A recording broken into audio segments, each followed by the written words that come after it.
끼리끼리 서로 믿을 수 있는 극우 친일 밀정 뉴라이트. 이 범주에서만 찾다 보니 이 카드에서 빌린 돈 저 카드 빚내서 막는 수준의 인사 참사가 계속되고 있는 겁니다. 조국혁신당이 권고합니다. 윤 대통령이 그런 식으로는 국정 운영을 함께할 적임자를 찾기 굉장히 힘들 겁니다. 국정을 운영할 능력이 안 되면 정권 내려놓고 술이나 실컷 드세요. 윤석열 대통령이 오늘 외교안보라인 인사를 단행했습니다. 신원식 국방부 장관은 용산 대통령실 국가안보실장으로, 공석이 된 국방부 장관에는 용산 대통령실 경호처장 김용현을 내정했습니다. 장호진 국가안보실장은 외교안보특별보좌관으로 내정했습니다. 외교안보라인 인사에서 술 냄새가 납니다. 이쯤 되면 인사가 아니라 폭탄 돌리기, 카드빚 돌려막기 수준입니다. 신원식 장관은 블랙유원 기밀 유출 사건과 별들 간 전쟁으로 기강이 해이해진 정보사 문제로 당장 경질해야 할 사람입니다. 김용현 경호처장은 순직해병 수사외압 사건으로 특검의 수사를 받아야 할 사람입니다. 윤 대통령이 합리적 보수 인사로 인재풀을 넓히면 국방부 장관과 경호처장 적임자를 왜 못 찾겠습니까? 끼리끼리 서로 믿을 수 있는 극우 친일 밀정 뉴라이트. 이 범주에서만 찾다 보니 이 카드에서 빌린 돈 저 카드 빚내서 막는 수준의 인사 참사가 계속되고 있는 겁니다. 조국혁신당이 권고합니다. 윤 대통령이 그런 식으로는 국정 운영을 함께할 적임자를 찾기 굉장히 힘들 겁니다. 국정 운영을 할 자신이 없다면 차라리 내려놓길 권합니다. 국민과 여론 눈치 보지 말고 편하게 술이나 드세요.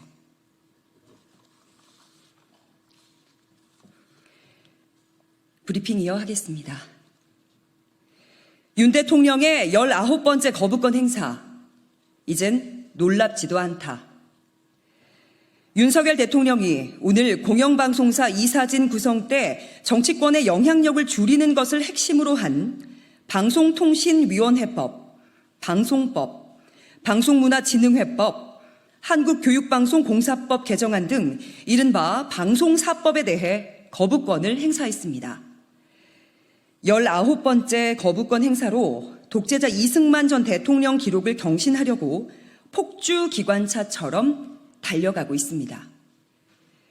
윤 대통령의 거부권 행사는 빤히 예견된 상황이어서 하나도 놀랍지가 않습니다. 그래도 명색이 대통령인데 빤히 들통날 거짓말을 하지는 맙시다. 대통령실은 거부권 행사 근거로 수기 과정 없는 야당의 일방적 처리를 들고 있습니다. 이게 정말입니까? 윤 대통령은 우원식 국회의장이 제시했던 중재안을 기억이라도 하고 있습니까? 우 의장은 기형적인 2인 체제, 방송통신위원회의 공영방송 이사 임명을 중단하고 야당들도 방송사법 처리를 중단한 뒤에 공론화위원회를 만들어 공정하고 중립적인 공영방송의 미래를 그려보자고 제안했죠. 조국혁신당과 더불어민주당 등 야권은 우 의장의 중재안을 수용했습니다. 국민의힘은 일고의 가치도 없다는 듯이 걷어찼고요. 사정이 그런데도 대통령실은 여야 협의와 사회적 공감대가 이루어지지 않은 채 정략적으로 처리됐다는 이런 말이 나옵니까?